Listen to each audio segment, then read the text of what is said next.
and welcome to An Evening with Nirvana. It's a podcast where I talk to various guests from the Doom community about level design, map making, and content creation. Today I'm talking to Matt Tropiano, also known as Mtrop, a long-time community member. You'll likely know him for WADs like Coffee Break and Forsaken Overlook, as well as a major contributor to the adventures of Square 1 and 2. He's also created a number of useful tools for the community over the years, including Doom Struct, WadTools and Wadmerge, and also a contributor to Doom Radio. Welcome to the podcast, Mtrop. How are you today? I'm doing great. Thanks for having me, man. Yeah, exciting. I was just saying before we started that you've had quite a career, so a lot to get through.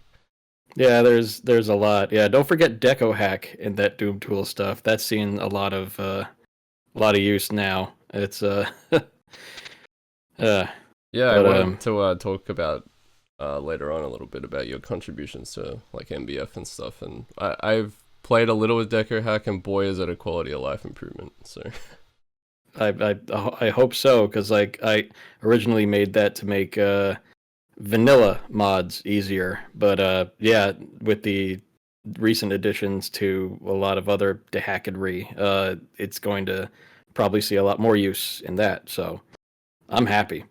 yeah, I mean it is really fantastic. Like I don't think people will go back to whack it after Deco Hack. Well, I don't want it to completely replace that. I mean, like there's always a place for GUI editors and stuff like that, for smaller scale projects or what have you. But like, yeah, as long as people have options, I'm happy. Yeah, that's true for sure. So I'll start us off with the mundane one that everybody gets. How did you get into Doom initially? Well, when I was a younger lad, about like 10 or 11, I got a computer that could play Doom. And before that, I usually played a lot of games that had like level editors in them, so I could like make my own like maps and levels and whatever for those games. And because I just liked creating stuff, and I used to draw like little mazes and I don't know, levels for Mario Brothers or whatever, just on notebooks and whatever. And having a computer that could and games that could let you make more of that game was really interesting to me.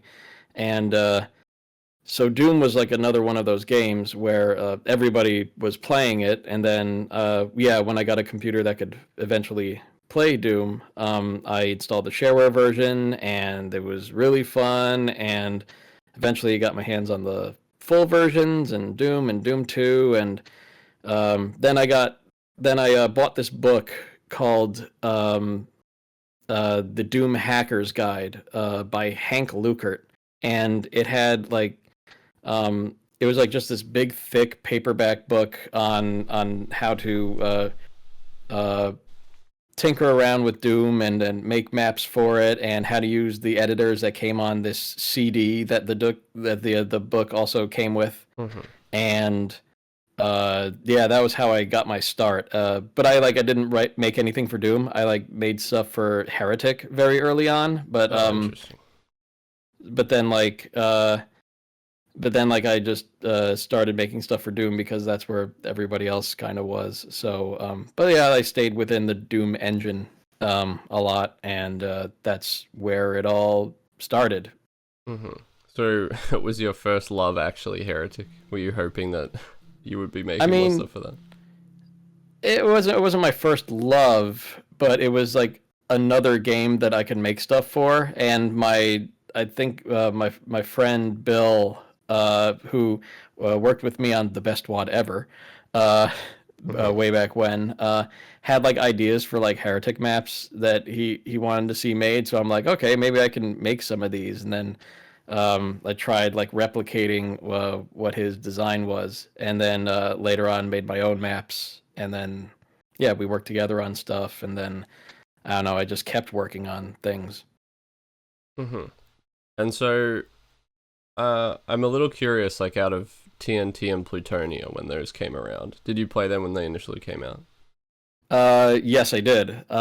So I played TNT solo, and then I played Plutonia with my friend Bill. co-op all the way through. And I think at the time TNT was my favorite because it had all new music and what have you, and it was like very much like a TNT project. But then I don't know, over time I grew to love Plutonia far more just because of its map design and its a little bit more difficult gameplay. So that became my favorite of the two. Yeah. Interesting. And I'm curious, looking at the Doom wiki, I was wondering what the Matt add-ons were, because I couldn't find like a download or anything. Oh, that's on my it's on my website. You can find that download. It's so the Matt add-ons is just an episode for Heretic that I made, which is really old and really bad, and it was it also included like every MIDI I could find for new music, and like which included like Canyon.mid and Passport.mid, like the ones that came with Windows. So yeah, that was like kind of an early foray into like making stuff, and I showed it off to a couple of friends, and like I distributed it via like diskette, so I gave them like copies of that like early on, and they were just like, wow, this is really cool. But I think it's like, you know, they were just like thrilled, I guess, because they knew somebody who could make maps, I guess. I don't know. I mean, receiving new content for something that, like, I feel like you weren't expecting to ever get new content for is always cool anyway, I think, if you enjoy the game. Yeah, and I was the guy who was making the new content among my circle of friends, so that was and you know, I encouraged them to make stuff too, but like, I don't know, it's I was the one doing it. And what about the best WAD ever, which you did mention briefly?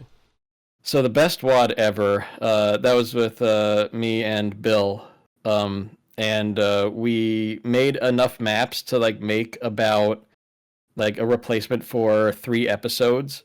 So we just mushed them all together and released it as like a giant megawad, and that too is on my website. It's not. It was published to AOL's file servers initially, America Online, and that really didn't see. I'm not even sure if many people downloaded that or whatever. But like at the time, people were just like looking for new stuff to play. So maybe, I don't know. But yeah, that was like a big release for like two. I guess. Well, how old were we at the time? I think 12, 11, wow, 12. Yeah.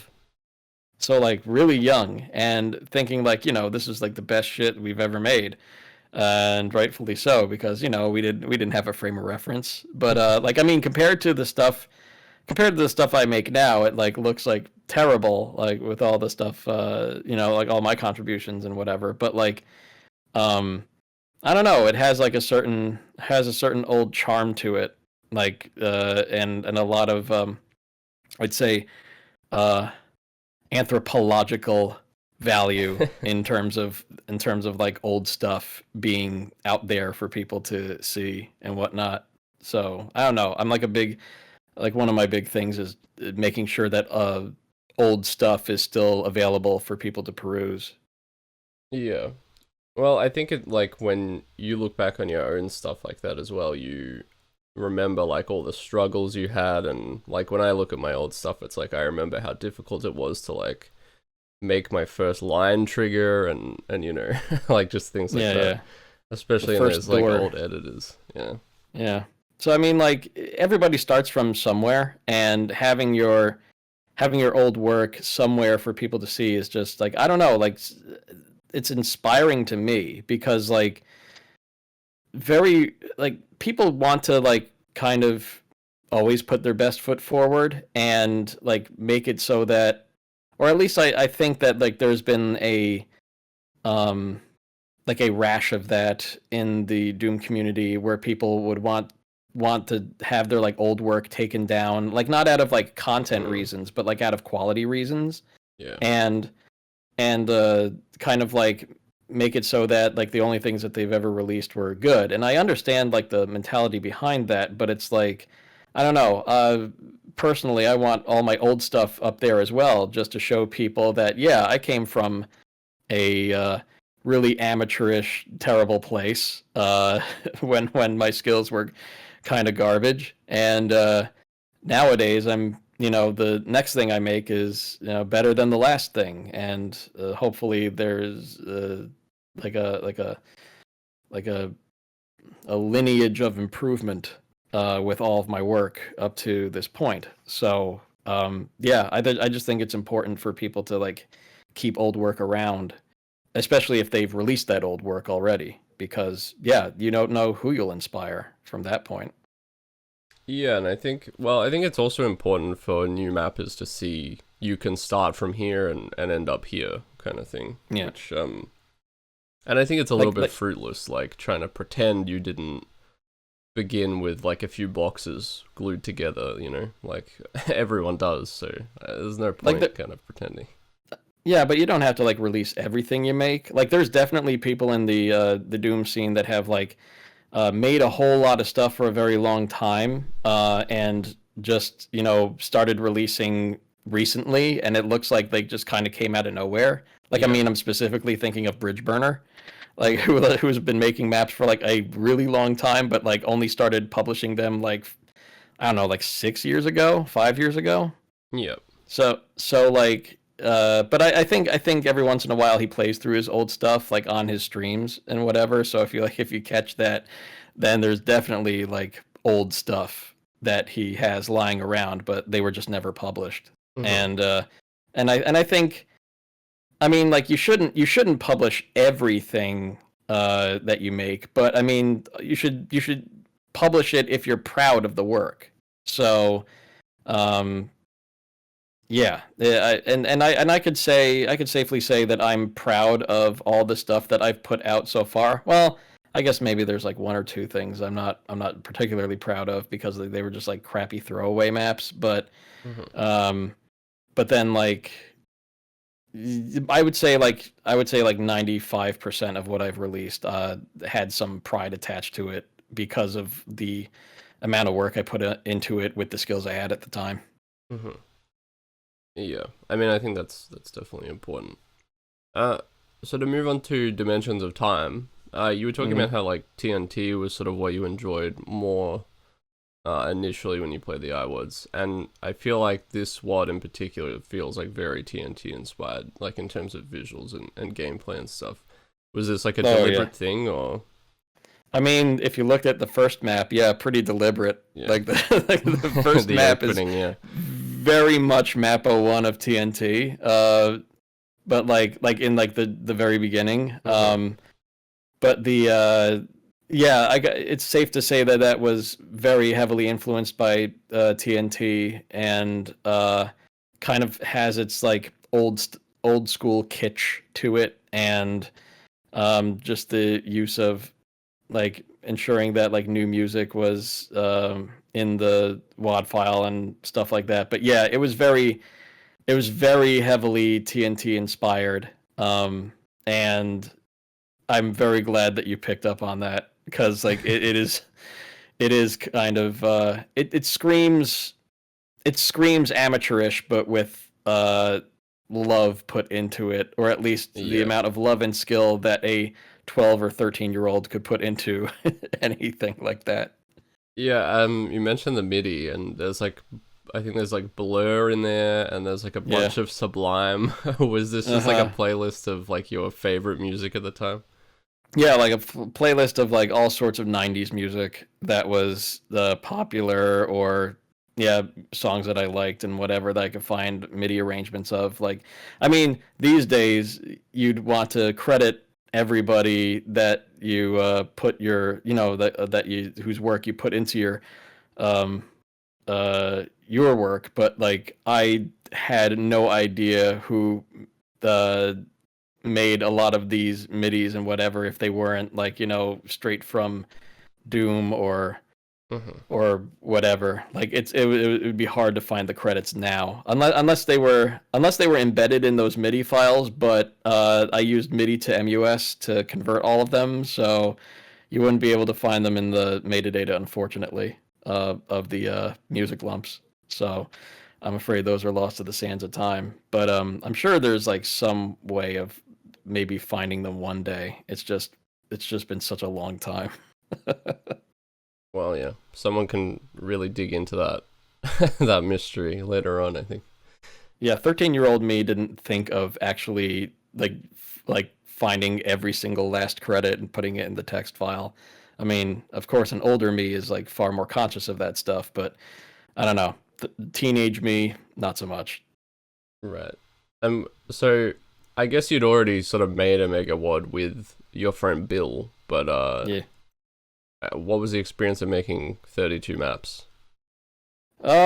I guess if I have to go back quite a bit to like remember. Mhm. I mean, a lot of it was coming up with ideas for maps, which is, I mean, the struggle today.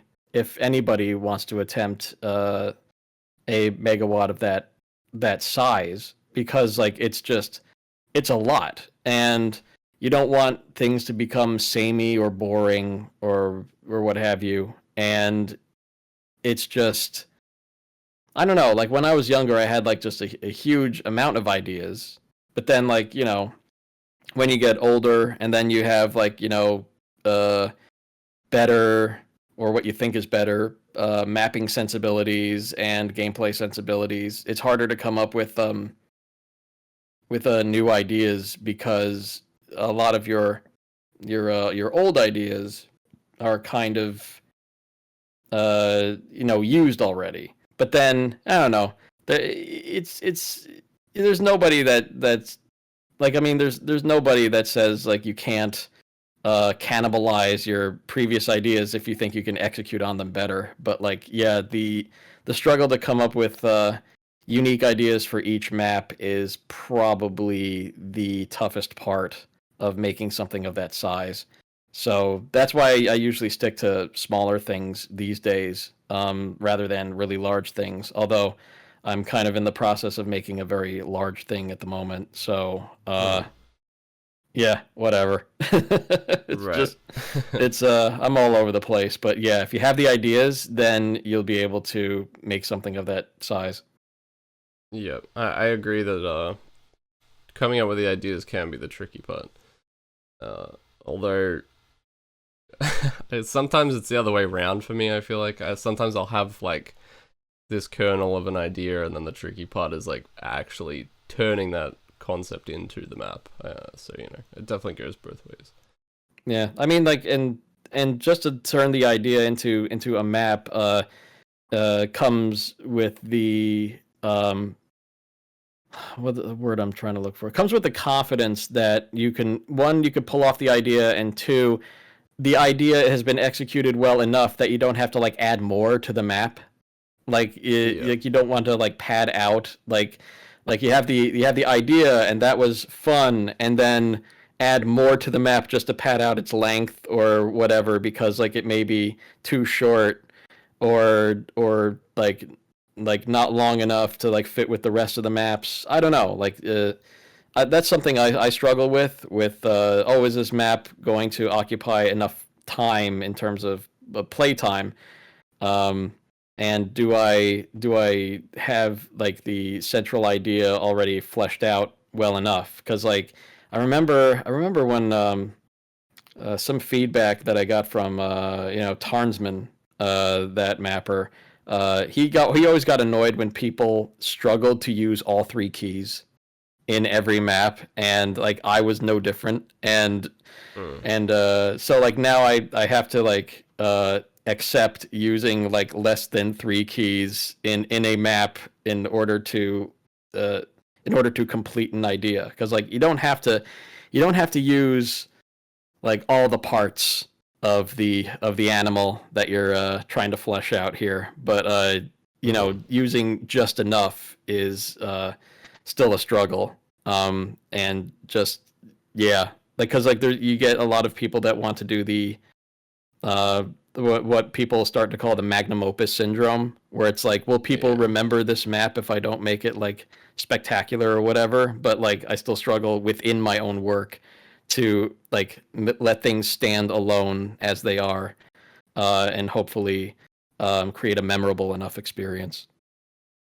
Yeah, I do feel like unless I'm fully prepared for the experience, or I trust the mapper to make like a very engaging, lengthy map, my heart does sink sometimes when I see that I need like 6 keys for a switch or something. Yeah. It's like, never oh, here we fun because go. like then you have a gauge of like how long the map is actually going to take Yeah. you, and then if you have that, like that's the worst feeling to give a player, is just that sinking feeling of like, oh man, how much time is this going to, like the Yeah. anticipation of the time used should never be a feeling that the player has, especially if like they already didn't enjoy what came up to that point. So it's just Yeah. like, oh, it's more of a slog this time. But like, I don't know. That's a double. It's not really, well, double-edged sword, but it's like, I guess, yeah, map length could be a double-edged sword because like it either, if they liked what they played thus far, then and they're like, oh, there's going to be more, great. And if they didn't like what they were gonna that they played what they played thus far, and they're like, oh my god, it's another long map, then it's not so good. Yeah. If it's someone like Tourniquet or something, like I trust him. I'm Yeah, like, yeah. but yeah, a newer mapper or something, it's like, well, maybe like 3 to 4 of these keys will be engaging to find, and then the rest Yeah. I might be in for it. One would hope, yeah. So there's like a bit of a difficulty ramp up in Dimensions of Time.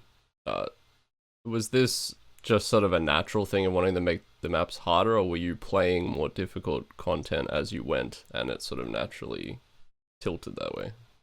I think I wanted to make them harder and harder as they progressed. Like I had like this video gamey progression in mind for how maps should go. So Mm-hmm. the difficulty ramp, I try. Well, I mean, like I guess in everything I make, I try to make the difficulty ramp go higher and higher and higher, or keep introducing new things to the player. As at least I try to do that.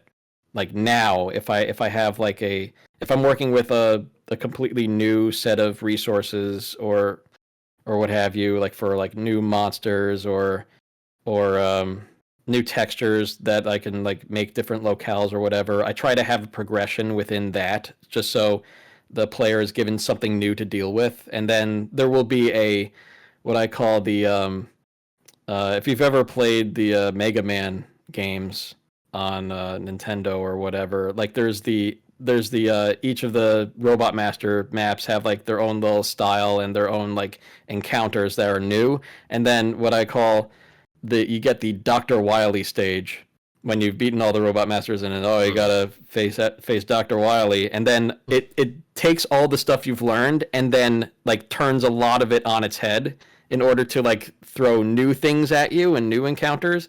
So that's what I try to do in a lot of like progression with maps today, not just difficulty. But like, yeah, back then it was just a difficulty ramp up because that's what I felt you had to do when you were making a lot of maps. They just had to get harder and harder. And I mean, I think a lot of people follow that pattern anyway with stuff they make. So it's like a pretty easy pattern to follow, especially if people have encountered uh, everything in Doom before. So it's like, what can you throw at them that's new? And then, yeah, you'd want to have a little bit of a difficulty curve with later maps just to keep the player engaged. Yep, for sure. So, Bloody Base and For Dear Life, you made these in Zeth, Z-Doom mod editor. Could you talk a bit about that program and just also like these maps in general and why they came about? So when I said that 95% of my work I was proud of, this is the 5%. Yeah. Okay. There were two maps. There were two maps I just made in Z-Doom because like Z-Doom was new, and I'm like, oh, I could do scripting and stuff, and there's stealth monsters. Let's use those. And everybody hates stealth Hell monsters. So what I did was yeah, I made those two maps, and Zeth was a Z-Doom. It could edit Z-Doom maps, and it was based on Death, which was another DOS-based editor. So I had that editor to make ZDoom maps, and I used that to make them. Like, I mean, Death and Zeth worked a lot like Deep did. It was like a um, graphical editor where you draw sectors and stuff like that. So it wasn't really too difficult to use because like I think I used Deep for Dimensions of Time, right? So hopping from Deep to Zeth was not really that huge of a jump because a lot of editors like kind of borrowed from each other at the time in terms of functionality, so it wasn't really that much of a huge difference. But yeah, the lineage of Zeth is Death, which was like the previous Doom editing something something. I forgot what it stood for, but yeah. And I feel like you never really got super into like the ZDoom and more feature heavy ports. Was there sort of were there particular reasons why you tend to prefer sticking to like just limit removing? I think there's just it's less analysis paralysis with features, I guess. I mean, I don't really have a issue working with like ZDoom and GZDoom and what have you because I had to do that for the Adventures of Square. But like I guess there's just a nice simplicity to the less feature heavy versions of the Doom engine, but and I don't know. Like I guess I used what was familiar to me, and you could see that in what was it? Scourge of Viserys, that Hexen hub that I made. That was kind of being made around this same time, like a little later into the early 2000s, and that was made, I think, with Wad Author and I forget what else, but maybe Doom Builder later. I don't know, but like, uh, yeah, like I would use just the engine features that would allow me to realize whatever design or vision, or at least give me some breathing room because making things for vanilla Hexen is still very difficult because I wasn't too sure where the limits lied in that. So ZDoom gave me some breathing room and some additional features to use. So I only really use what I want to use and not try to go completely overboard with features and try to fit things into whatever engine I'm using. Because like the thing is, I mean, as ubiquitous as GZDoom is, you still find a greater range of what's the word I'm looking for? Like you still find a greater range of use for anything made in like an earlier engine genetically from the later engines that we have. So I mean, the goal is for people to play or work, right? So accessibility becomes a concern, at least with me, for people playing whatever of mine. And like, I mean, there is a time and a place for using more feature-rich stuff, and I've made that stuff as well. So it's like it's not like I really have a preference. I just, you pick the tools for the job. And if you don't need to use those more feature-rich tools, you don't have to. Yeah, exactly. So Zexus, it's like a giant sprawling map you released in 2006, I believe. Yeah. What made you want to make sort of one big map instead of, lots of smaller maps in a MegaWad style? So that was originally going to be part of. So Community Chest 3 was not originally going to be a map set for the Boom engine. It was actually going to be a ZDoom map set because what was it? The first Community Chest was like I think regular Doom or Boom, and the second one was Boom, and then the third one was going to be ZDoom. And then I started making a map for that, and it was going to be like map 28 because I got that slot. But then I think it was originally like called off, and then the someone else picked up Community Chest 3 to be like another boom level set. So I'm like, okay, what am I gonna do with this? And then I'm like, well, might as well release it standalone. And because and you could tell it really has like a little bit of magnum opus syndrome in it, knowing that like it was supposed to be part of like a larger group of maps. So yeah, so it was large enough to, I guess, stand on its own as a completed work. So that's how I ended up releasing it. Yeah, you talk about the magnum opus syndrome a little bit, and I do feel like around that time in particular, you got a lot of community projects with like lots of gigantic maps in them. It seemed like around that time, people really felt like I got to make something very big so that people sort of notice my map amongst everyone else's.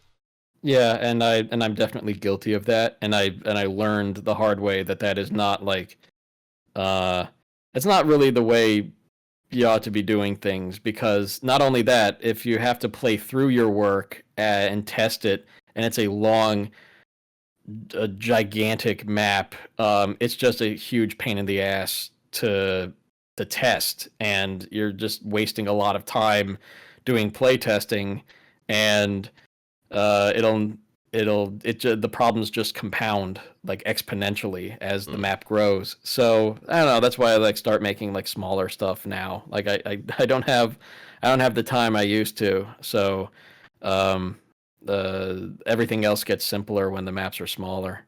And yeah, there's a huge fallacy to making your map like large and involved, and it'll immediately be memorable. And that's not always the case, because if the map isn't like fun to play, then people will remember it, but for not very good reasons. And if you look at what is that list of the 100 most memorable maps of all time Mhm.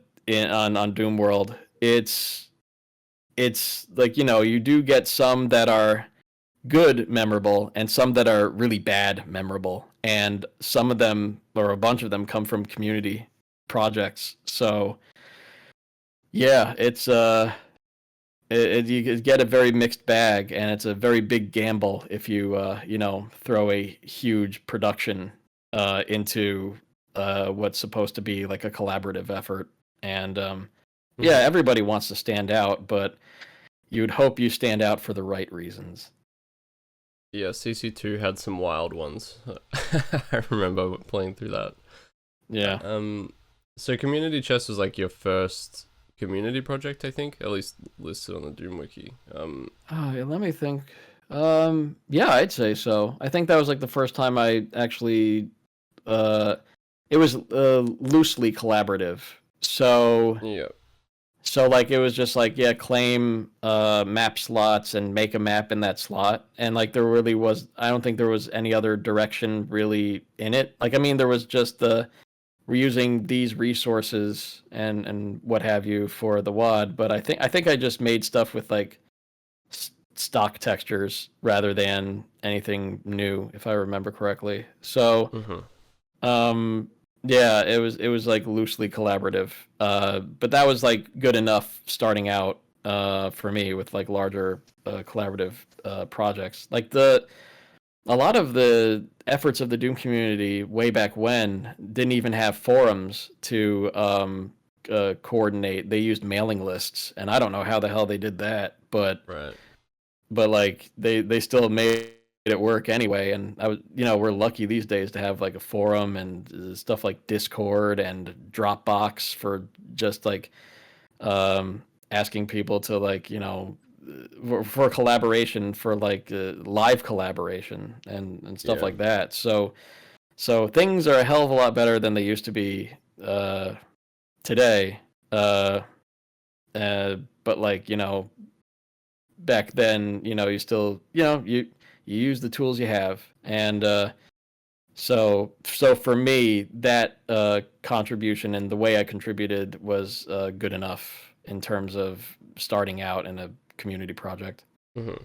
Well, I was interested because you seemed there are some people who start just doing community projects and eventually work themselves up to making their own stuff, but Yeah. you started like pretty self-sufficiently, like just, I mean, you worked with your friend on early stuff, but then making a lot of projects by yourself. So I was interested in sort of what made you decide like, oh, I'll take part in this community project rather than making your own WAD.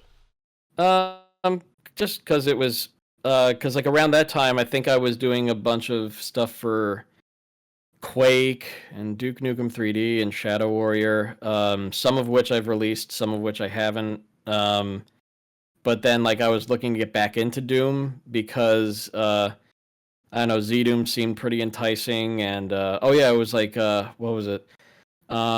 Void, that WAD made by Mike Yep. Watson, Yep. Cybe. That's kind of like what pulled me back into Doom and Z-Doom and the like, because I was like, oh my god, people could do crazy shit with Doom now, and Mm-hmm. I want in on this action. So I asked around like what the current projects people are working on, and then maybe I could lend a hand and stuff, because like as you said, I've had a lot of experience with solo projects and or very small team projects, and yeah, that was just another way to start contributing again.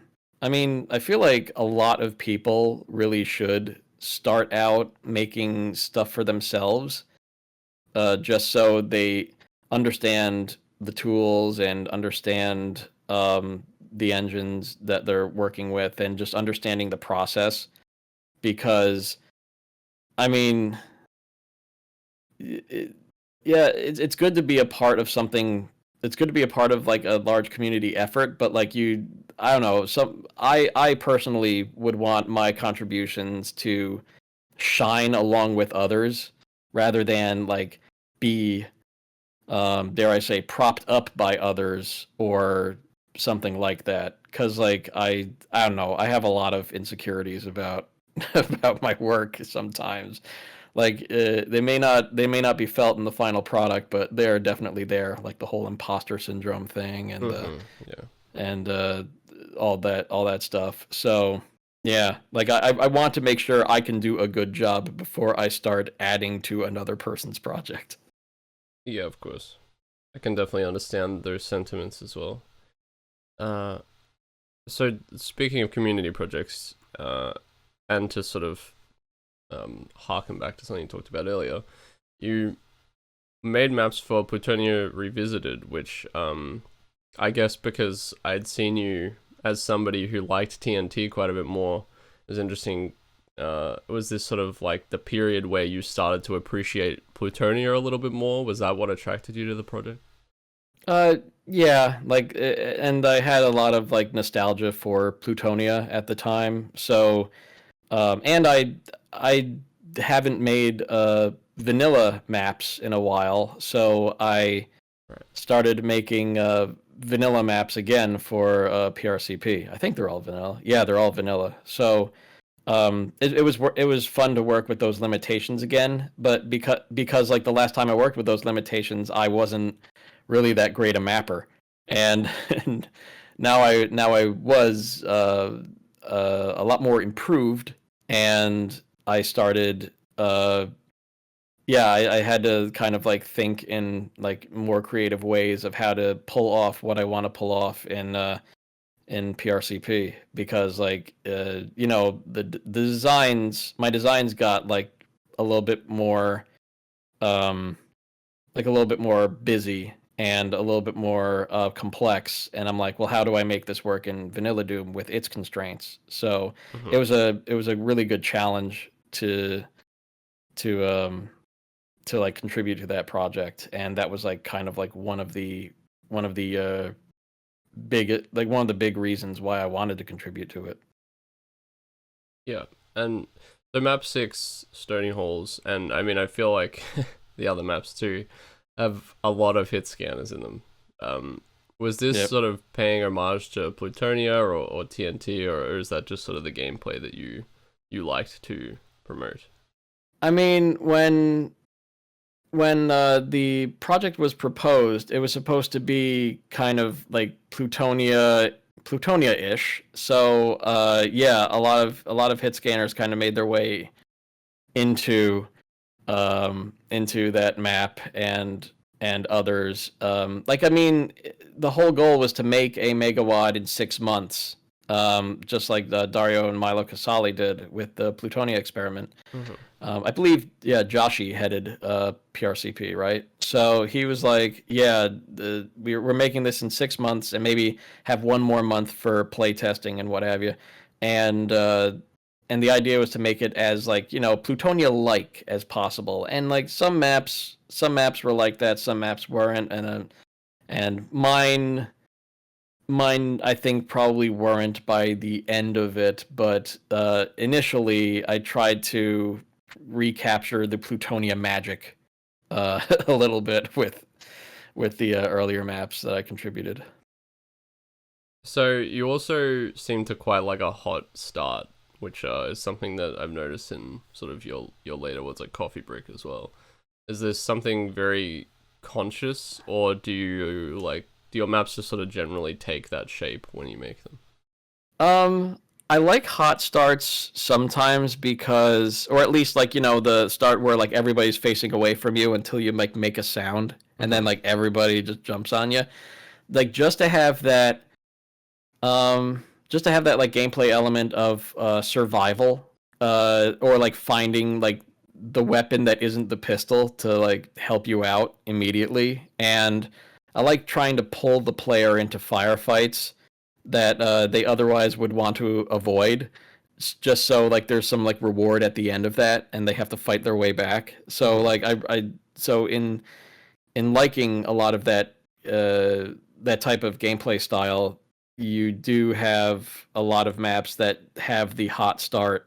So so you push the player into situations where they may not be as comfortable. And like, I mean, you want the player to be not comfortable, but like still feel accomplished when they make it out alive of certain battles Mm-hmm. and enemy setups and whatever, because like, getting that feeling of accomplishment is what yeah getting that feeling of accomplishment is what you want the player to have. And it's difficult to do when you just give them a cushy experience and like have monsters in hallways and you just hold down the fire button and they're gone and whatever. So yeah, I'm a fan of the hot start simply because you have to get the player to move, Mm-hmm. and that's what I enjoy making them do. Yeah, there is something enjoyable about that, like uh, big burst of combat and stuff at the beginning, and then you gradually get like a foothold, and then you can kind of like breathe for a second. I think Skepland is probably the wad that I think of the most for that kind of gameplay. Yeah. So where did the initial idea for Coffee Break come from, and what were like your main inspirations at the time? So the main idea for Coffee Break came from two places. One, I was sick of making large maps, Mm-hmm. because I've infamously, I don't know, I've said it a lot, that I hated making Community Chest 3 Map 29 because of Right. how large it was, and I ended up hating it at the end because of like how much of a pain in the ass it was to playtest, and how like just indulgent it was, because like it was kind of like supposed to be an Eric Alm ripoff map, and it had like just hordes of enemies in it, and like it succeeded at that, but like I got really sick of making maps that big. Mm-hmm. So Coffee Break was kind of a retaliation against making personal retaliation against like making large maps and seeing what I can do in making a map that didn't overstay its welcome, just stuck around for maybe like 5 minutes at a time. And the other inspiration for it was this Megawad by Wim Vanry, who made the mini level Megawad, and each of those maps could be completed in about a minute. And they like had like one little idea in them, and that's just what the map was, just like one little idea per map. and like almost like WarioWare-ish. And so I was like, oh, I could do something like that, but I'd want the maps to be a little bit longer. So yeah, Coffee Break became that, just like execution on an idea, but then like the maps would just be like maybe 5-minute long maps. The later maps in it became about 7 minutes, 9 minutes, 11 minutes long, but the initial idea was there just to keep them short. Like I just imagined somebody booting up Doom in the middle of work, playing a map, and then being done. So, and then back to work. So yeah, the amount of time of a coffee break, and that's how. Oh yeah, and like I guess the third inspiration was Kornel Kizielovich, who made the Doom roguelike, and also Jupiter Hell. If you haven't played it, it's great. Go ahead and buy it. It's amazing. He coined the term coffee break roguelike, and so I borrowed that terminology for coffee break, and so that's where that came from. And were these mostly speed maps, or was that not necessarily your process? No, they were not speed maps at all. Like some maps would take like a week or two to make and detail or what have you. I think I made it over the course of 3 years, so it was just like really sporadic. Like the times I would work on it. So yeah, that's how long that took. I originally wanted it to be like, as I said in the text file for Coffee Break, I wanted it to be 32 maps, but I was just like, no, I don't have the time to like make 32 maps, so I'm just going to release 11 maps, like a short Doom 2 episode, and be done with it. And I call it episode 1 and leave it open for later episodes, which I have not made. Well, I think in those cases, I think it helps it more than hinders it that it's a bit shorter, though, because it kind of fits with the theme, honestly. And I think, exactly. I think like Vanguard was originally meant to be a megawad, if I remember correctly, when I talked to Skillsaws. I love Vanguard. Like I love just as much. I love a lot of Skillsaws work too, and it's good to see. It's good to see that like other people play it as well. So yeah, we all have good taste, I guess. I think Vanguard's just a very good example of that same thing, though. Of I think it's helped by the fact that it's a bit shorter. I think, like a lot of Slaughter people tend to quite like Vanguard because he said that that's right. What Skillsaw said was that it was going to be a megawad, and some of the maps that you play later in it were meant to be sort of map, like 16, map 20, map 25. So that's why the difficulty curve is like a little more crushed down. So you end up with some like bigger spikes, which he suggested might be why people who like more difficult stuff might sort of angle themselves towards Vanguard, which was interesting. Yeah, it's one of my favorites. Yeah, it is. I think it still might be my favorite of his. So yeah, with Coffee Break, I was wondering about sort of the fundamentals in terms of sort of design philosophy, I guess, for the maps, because it felt like a lot of them were built around the chain gun and the rocket launcher placement, so the player could like punch through packs of low tier enemies. Was that sort of your thought process? I mean, that was I do like the catharsis that comes with a lot of like enemy killing with like bigger weapons, but like I want those moments to be earned rather than like just given to the player. So like you're either like fighting for a bit with like lower tier weapons, or you're facing like enemies that are like outside of the strength of like what your weapons have, and then you get that like one weapon that will deal with a whole lot of enemies, and then you just mow them down. I like moments like that, and so I try to like do that stuff with at the very least the rocket launcher, because like it's still like one of those like hazardous weapons that like if you misuse it, you're gonna end up eating your own rockets. But yeah, just stuff like that. I like kind of dragging the player through in order to get the catharsis that they want. Mm-hmm. And moving on from Coffee Break, what's interesting is you've talked a bit about, like you said, you made Coffee Break because you were tired of making giant maps, but then Forsaken Overlook, how did that sort of begin?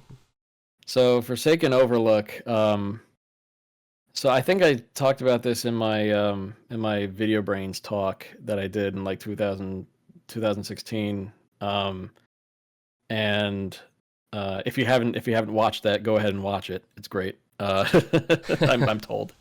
Um, so I'm told. But I said that, like, okay, so it was like part of the Secret Santa project that was started by this doomer Snakes, and he kind of did the thing where it's like everybody puts their name in a hat and you draw another author, and then you had to mimic that author. And the person I was given was Loopings Castman, and he's known for making really large maps.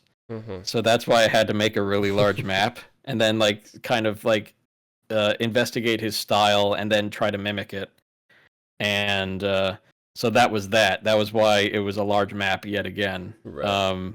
So I mean, if I had an author that did smaller maps, it would have been a smaller map. But nope, it was a larger map. So yeah, and then I released it standalone because everybody else was supposed to release their stuff standalone, and I think 16 people participated in the Secret Santa, and only 4 people actually made maps, which sucks. But Right. I don't know. I saw it as an opportunity to kind of like grow in terms of skill, or yeah, like in terms of like just mapping skill, like try to imitate somebody else's style. And Yeah. I think I succeeded in some places and not so much in others. Like there's some definite loopings Castmanisms, like the message right at the beginning of the map, that kind of like spells out what might go on in the rest of the map, or like just sets the scene.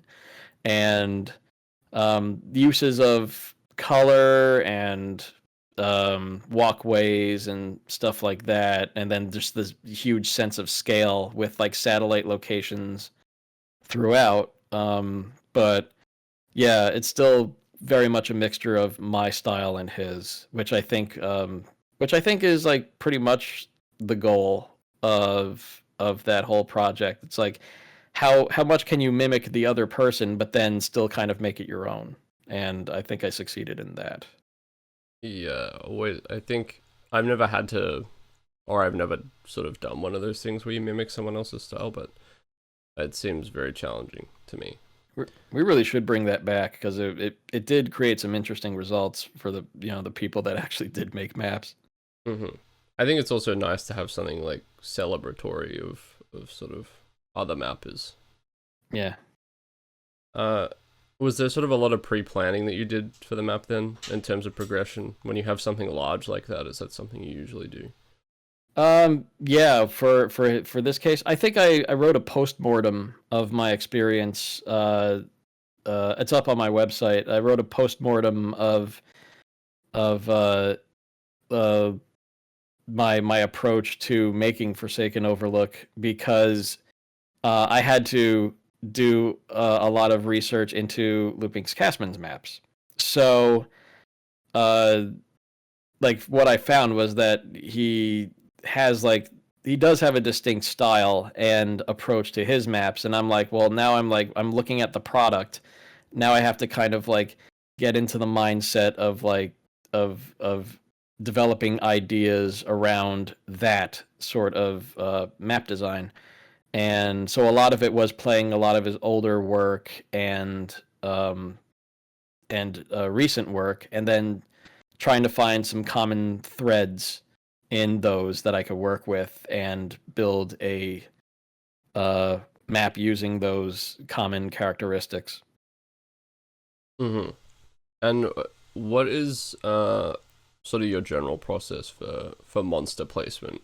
Is that do you think about combat as you're building? Do you have specific combat set pieces in mind, or do you do a lot of your placement sort of at the end once architecture's already in place? I tend to place stuff at the end when the architecture is in place, but then I do change architecture if I think it will make for more interesting fights. Like the nice thing about Doom is that nothing is ever too set in stone, and it's a lot easier to move things around, like when compared to something like Quake or what have you, because like it's the brushwork is a little bit harder to manipulate and move. I mean, people will block out a lot of that stuff, but Doom's blocking out is mostly, what you see in the final product. So it's just easier to change the environment if you have like another encounter in mind. And I do have like ideas as I make the map, but you never know how well it'll work out until you start placing the monsters in. So it's just an iterative process of making the fights interesting, and then like making sure that the player has, making sure that the player has different threats to contend with at once, or like scale that back on the easier difficulties, and then like really fuck with the player on like the harder difficulties, like in terms of like trying to find what's the more threatening thing to deal with in every encounter. So that's kind of my approach to doing enemy placement. Like what's the player going to be focusing on as they play, and then that turns into the difficulty settings. That turns into how the final layout of the maps, how the final layouts of the maps come out, and yeah, it's just an iterative process throughout. Like there is like the initial building out part where I just like concentrate on architecture, but yeah, once enemies are in the mix and resources and then that stuff, then some tweaking is necessary.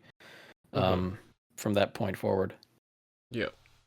I guess this will be sort of a step back in time and then a step forward slightly. But how did you initially get involved with the Adventures of Square?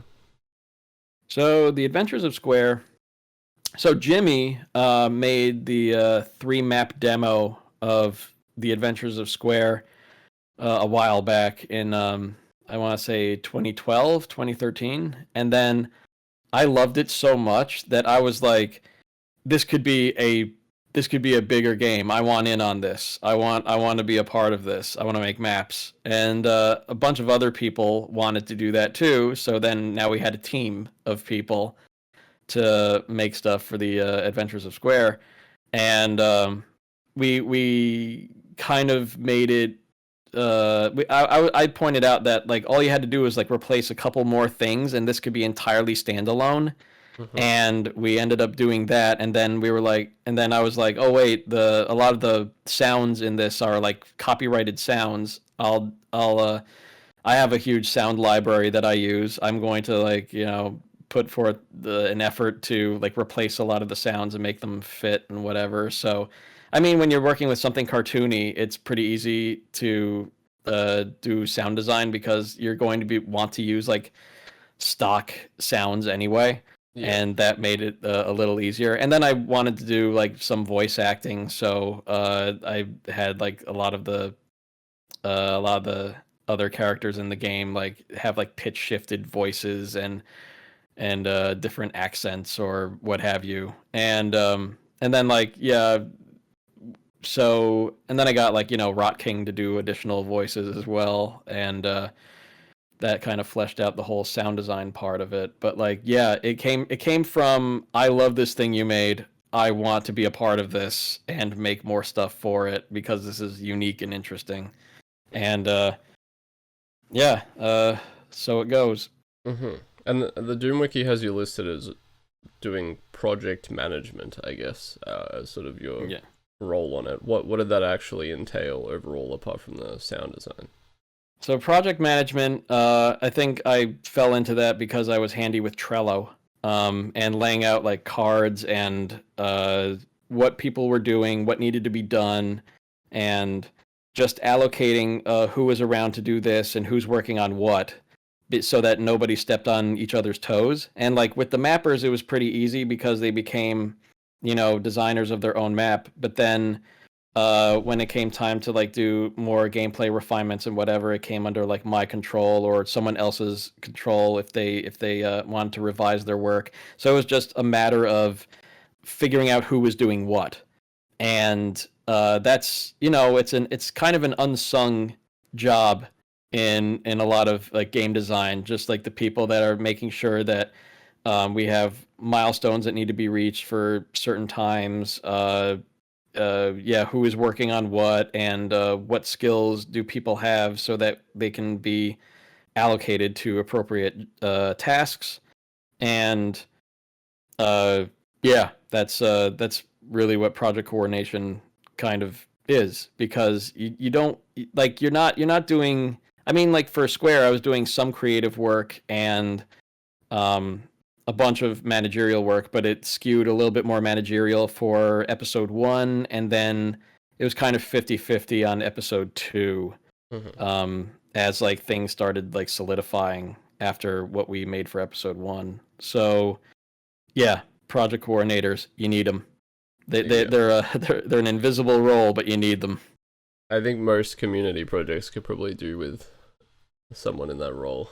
Oh, absolutely. Like, I mean, like a lot of community projects like just have like the person that starts it, and then it's like, okay, here's the resources, and then go nuts. But then like it's you really like, there's like the ones that have like a little bit more, like a little like tighter direction on them, really shine through in terms of like sure. caring about like map progression and having like just an overall, I guess, idea of what the project should be. And like, I mean, nobody wants to like hamstring your creative resources at all, like especially when it's supposed to be like a fun thing. But like when you're making something like a standalone video game, you do need a lot more tighter direction. And like just enough leeway to like throw stuff at the wall and see what sticks, because the mind knows not what the heart wants. You could come up with something really fun and then be like, oh, how could we incorporate that into this? So yeah, it's all about finding the balance between your creative team and your direction. And that's always a hard balancing act. But yeah, but when the effort is put into that, it does tend to shine through in the completed work. For sure. And what were the major differences, I guess, between making maps for Square and then making, regular Doom maps? With Doom, you already have the resources there at your disposal, and you already know what they are. With Square, you're kind of making it up as you go, and while you have ideas for the different locales, and then as contributed by your mapping staff, sometimes your bestiary may not be done yet, and so you'd have to change the maps later for introducing new enemies or like new weapons. And so when we flesh out the bestiary, we also flesh out the progression in terms of like what weapons should the player have by this point, what enemies should they see by this point, and give that to your mappers. And so like they orchestrate like kind of like the parts of the map that will introduce that new thing, or introduce that like new an enemy or weapon. And if they have that in mind, then that does affect a little bit of their design. So yeah, with Square, it's entirely new. And with Doom, you're just working with what's comparatively a completed set, and you're just like making more things that people hopefully haven't seen before. And what would you hope to see happen with Adventures of Square in the future?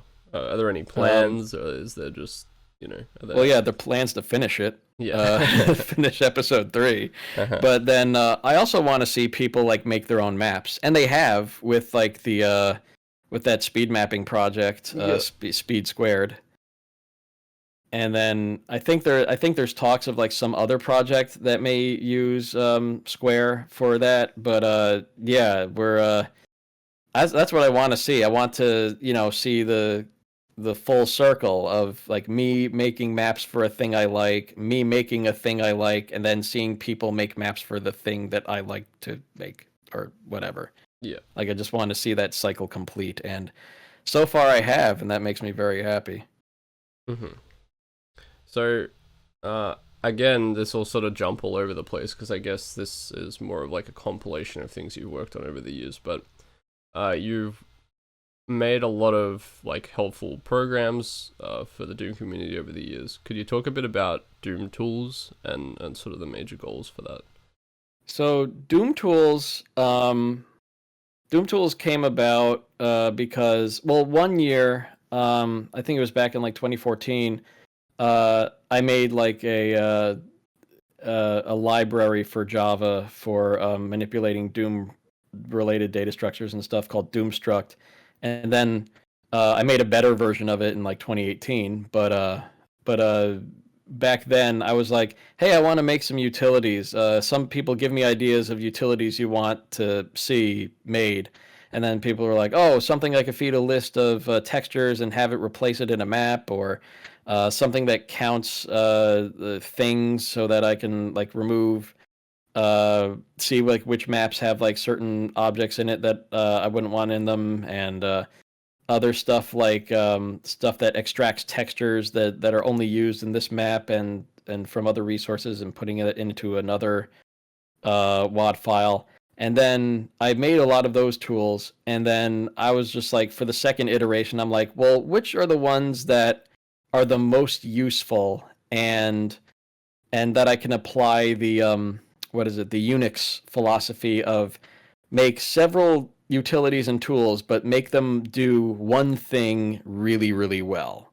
Right. And that design made its way into Doom tools, which are just like a lot of different separate programs, but when you use them all together, you have this big project building tool chain that you could use for you know, managing your collaborations, and then in the end be able to like just build a demo of what you're working on or a final product of what you're working on, as long as it fits in with the scaffolding of the project. So because like a lot of people assemble their projects in one WAD and like just keep working with like one resource WAD and one mapping WAD, and then they have to like painstakingly throw it all together when they release, and then if something needs to be changed, well, then they have to go do it all over again. And like I'm sick of that process, Mm-hmm. and I'm sure a lot of other people are sick of that process too. Yep. So Doom tools. Doom tools and Doom Make. Doom Make is the thing that does the project assembling, and that is what I hope more people use, because it works for small projects and very large projects, and mostly for non-ZDoom related projects. Because like with ZDoom, you could just wrap things up in a PK3, which is already an exploded directory of something, and you could use GZDoom to use a directory structure, exploded PK3 for like, you know, testing things and whatnot. Yeah. So its tool chain is pretty much there. The thing that needs a lot of help is more the vanilla or Doom in that direction. So Doom Tools is meant to bridge that sort of gap. And yeah, you could still use it with Slade, because Slade looks at directory structures, and you could still use it with well, yeah, DecoHack's part of it, so like its modding code can be like rolled up into the project as well. And yeah, it was to making those sorts of projects much easier. And in a day when we're collaborating in different ways, like using Dropbox for people to like throw a lot of things that they're working on together, and then having Doom Tools assemble that whole source directory into like a WAD file. It's now possible, and even to what I would want to use it for, which I already do use it for, is using Git or some other like code revisioning system to commit changes to projects, and then make sure like everybody else can like grab those changes. So Right. it still is still helps with collaboration, and yeah, that's kind of the goal of Doom Tools, to make collaboration a little bit easier, and so people aren't wrestling with 1 to 2 WAD files in Slade all the time. Nothing against Slade. You still would want to use Slade for a lot of stuff like graphics conversion and other uses, but like, yeah, there has to be a better way than just working with one large WAD file that could corrupt and you lose everything. Yeah. Well, yeah, on the collaboration front, I've had that experience of like having to constantly send updated versions, and then you've got like 20 different versions of the same file, and you're trying to figure out which one is which. And you gotta make sure everybody's on the same page with like the resource packs and everything. Yeah. But then like if somebody's like, "Oh, do you have the resource pack?" You go, "Yeah," and you type in Doom make at the prompt, and then you have like all the stuff made. You go, "Here you go. Here's the texture wad," or "Here you go. Here's like what the latest build is," and it's just meant to assist with stuff like that. And I do that all the time. Like I'm currently making something which was like the reason why I made like Deco Hack and Doom Tools. Like I'm starting to make this like other project that I haven't really told very many people about, but I always have a build ready, so I can just like compile it, and now it's a WAD file, and I could be like, "Here you go, play this. Tell me what you think," and it's easy. It's done in seconds. So yeah, use Doom Tools, everybody, Yeah. and learn how to use it, because I guarantee it will change your workflow for the better. Yeah. And I also noticed that, I mean, we talked about this at the top of the show, I guess, but I noticed that you're credited with helping with MBF21. Was that all Deco Hack, or was that other contributions as well? So MBF21 was, I mean, I didn't so much contribute to like what to, well, I guess I was I guess what I call a ballast for the project. It's like what can we feasibly port back from what do we need, and what can we feasibly port back from like later engines into the Boom family engines, and that like became like that became MBF21, and my role was like, what can we feasibly do with like the current utilities, and given my experience in working with all sorts of different engines, how far can we go, and how far should we go in terms of completed feature sets. And so yeah, I was a ballast for the project, not so much a major contributor, but like oh, maybe we shouldn't go too far in some of these places, and yeah, that was my role. Right. Well, yeah, I mean, I'm definitely excited about MBF21. And sort of the feature list that's coming out for that. What are your sort of hopes for that format, I guess, in terms of its potential? Like, are you hoping that it would end up being more of a middle ground between ZDoom and Boom, rather than going full, like, heavy feature compatibility? I'd like to see it as like that middle ground, because there's a bunch of multiplayer ports that support MBF21 now. I think Otomex supports it. I think I don't think Xandro supports it. But like there's a opportunity here for people who suffer from the analysis paralysis of the engines with the greater feature set, to make really cool and interesting things, and still like have like support for making entirely new monsters with entirely different behavior, and so that they don't have to keep using old code pointers that may have been, not really well designed at the time. I guess I don't mean to throw shade on MBF or or what have you, but like we are in a better place now in terms of engine design than a programmer back then becoming their own modder in a way. So like, I mean, it's a bit of a fallacy when people say if you build it they will come. I mean, that only happens if you already have an audience. And so sometimes if you build it, you have to also show people what you can do with it. And I guess that was what Zazer did with Vesper. And that showed off what you could do with MBF-21 weapons and the new sound code pointers, and just the expanded amount of frames and states that you could use to make that a reality. And then you see people doing cool stuff with MBF-21 monsters and other things, and so those projects will. And Hordemex. Hordemex is the Odemex Horde mode that also adds a whole lot of new monsters and stuff and maps and MBF-21 features in the multiplayer world. So yeah, it's growing. It's not growing quickly, but there's stuff out there now that's using that feature set, and I think it'll only grow from that point forward. Yeah, I've been working with MBF-21 and really enjoying it. I got something brewing. So. Cool. Can't wait to see it. I wanted to talk a little bit about Doom Radio as a fellow podcaster. How did that begin?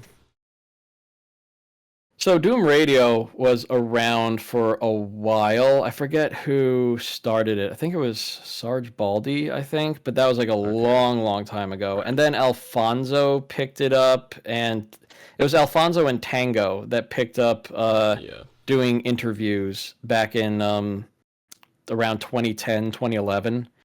And then that turned into like shows like Where's All the Data and what have you. It's not, Doom Radio hasn't been like, a thing for a while now, and I'm glad that there's people like you, kind of like you and the Bridge Burner and Ty from In the Keep, like kind of like picking up the torch and interviewing some of these like cool community people that make all the stuff like keep your favorite old games alive and the modding scenes alive, as well as making entirely new stuff and being inspired by all those older games that they used to play. And yeah, like even though I feel like my contributions to Doom Radio were like just as like guests and just being a guest on a lot of other people's shows, and like I tried to start a show called Knee Deep in the Code, and it didn't really I couldn't think of like an episode past the first episode with who I want to interview, or I wanted to interview more people but they weren't around. Sometimes it's hard to get programmers to talk about their work and in an accessible way so that the audience isn't put to sleep, because it does get a little it does get a little jargony at times, but I don't know, maybe I'll start it up again some other day, who knows. Well, yeah, I did actually listen to that first one with CodeImp, which was interesting because I remember CodeImp was, not only was, Doom Builder 2, Doom Builder, like, fantastic programs, obviously. Especially, like, I'd come from... I talk about this, I feel like, every episode, but I came from, like, Doomcad 95, and then jumped straight to Doom Builder 2. So, like, the jump in quality... Yeah. Doomcad is the absolute worst editor I've ever used. It's so bad, yeah. But the Ugh. jump in quality was pretty immense in terms of my editing experience. And I remember he was like really helpful in the forums and stuff. So yeah, that was an interesting interview to hear from. What was your? I know you only sort of did a little bit of actual interviewing yourself, but what kind of prep work did you tend to do? Oh man, let's see if I remember. I did have like a sheet of questions that I wanted to ask him, like, yeah, the how do you which was like where did you get your start? Was it in Doom or was it in programming? And then uh, try to branch off into like other like coding disciplines and design, UI design with like Doom Builder, like stuff I really wanted to ask, and I really should have let Zazer in, I think, a little bit more in on the in on the Mm. questionnaire stuff as my sidekick, because I don't think he really got too many words in on that episode. So I was just like, oh man, I feel like I really like I didn't mean to like do all the talking, but it just ended up that way. I think you So mentioned that in the episode. Actually, I remember. yeah, like I try to put a forward into a lot of episodes just so like the listener can expect something going in, or like what we intend to talk about, and that's always the time to like keep people, like give them a warning if there's like any more intense things that people talk about in the podcasts that you do. So yeah, I'm a fan of like the intro and getting people psyched for the rest of the uh, podcast. So that's like what I picked up from listening to other people's podcasts. So like that one little episode is like kind of the pilot for if I ever had a podcast show, it would kind of be like that. So I don't know. That's what you do. You put a bunch of work into it, and if you're proud of it, release it. Yeah. And just like anything else. Well, I mean, it was interesting, and I've sort of had the thought of like talking to guests who are more involved in sort of the programming aspects and things, but I don't have that background, so it would be very difficult for me to, I think, come up with like interesting probing questions about a topic like that. So it Well, was, the nice thing yeah, the nice thing about nerds is that they will love to talk at length about about like what they do and what have you. And I mean, even if you have just like a cursory knowledge of what they're talking about, you're still your role as the interviewer is to learn from them yeah, and try absolutely. to try to like orchestrate when like the next question should happen, or like when the next topic should be like, and you're just like kind of the master of ceremonies for like all the topics you want to talk about, and aspects of their work. But yeah, it's people love talking about their work, man. Hmm. So the as long as you're there to learn, then I think you'll be a decent interviewer for those types of interviews as well. This was also me attempting to push you into doing more of it, get you back Oh, into it, however many years may, later. maybe one day. Um, so I think you've sort of mentioned a few little things, but I was sort of curious what you were working on at the moment. Is it mostly mapping focused or tools focused? Every once in a while it's tools focused. I'm kind of winding down on that just a tiny bit at the moment. I am working on another project at the moment that I can't talk about. At least Ooh. like I don't think I can talk about it. Like you'll eventually see that work one day. But I'm kind of involved in like, yeah, kind of a secret type of project. Wow. That is first person shooter related, Okay. and I don't know how my work will end up in the final product, but it will, and uh, you'll figure out what the heck that is. And then like, yeah, I'm working on another Doom related project for Vanilla Doom, and using a whole lot of dehackedry and whatnot. And I've sent some Okay. people uh, demos of that, but yeah, I'm just waiting to hear what they think of it before moving forward. So yeah, all the stuff I'm working on right now is either out or I want to keep secret for now. Yeah, that's fair. I'm definitely someone who doesn't like to give too much away either until the thing comes out. Yeah, I'm terrible at promotion. Yeah. It's tough, right? I mean, you have to give enough so that it's interesting, but you don't want to give out too much, because then people get sick of hearing about it, kind of thing. Yeah, that too. So to the final question of the podcast, the big one. What is your favorite Doom monster and why? My favorite Doom monster. It can be aesthetically or to use in a map or gameplay wise, whatever. I really like Revenants because they force the player to move. Like they're basically a demon with a seeker rocket, and you can use them just as like really asshole turrets, like like in areas of the map that are like out of the player's reach. But then if you put them on the ground and make the player constantly move, you can chase them into other hazards and what have you. So a moving player is a challenged player. So yeah, I'm going with Revenant. They have just the right amount of hit points to be threatening, and just the right set of skills to also be threatening to the player, but not like terribly threatening once you know how to deal with them. Always a solid choice. I thought we might get our first like hit scan lover.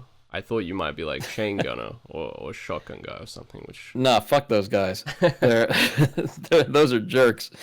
Yeah. Although the thing I'm working on makes the chain gunner even worse, so look out for that. Great. Very excited to experience that. I think that's what people have been asking for years, actually, for the chain gunner to be your worst enemy. Well, yeah, thanks so much for coming on. It was great. I feel like we actually got through your career in record time. Got through a lot of questions. Oh yeah, man. Thanks for having me. It was a blast. Yeah, it was really fun. Well, thanks for listening, everybody. I will be back next time with another guest. That will be next week. And yeah, appreciate you all, and goodbye.